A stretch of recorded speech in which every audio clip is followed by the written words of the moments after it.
ఇంకొకటి ఏంటంటే bio enzyme సిస్టంలా ఫ్లోర్ క్లీనర్లు, డిష్ వాష్ లిక్విడ్ అన్నీ మేము ఇప్పుడు తయారు చేసి ఇస్తున్నాం పబ్లిక్కు.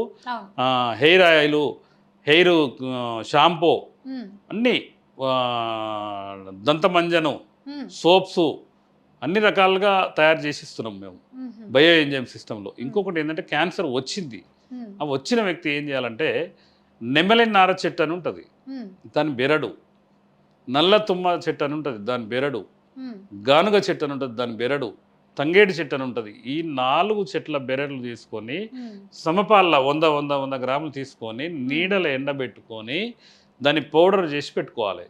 ఉదయం 1 చెంచా, సాయంత్రం 1 చెంచా, 2 గ్లాసుల నీళ్ళల్లో 1 గ్లాసు వరకు మరిగేటట్టు తాగాలి.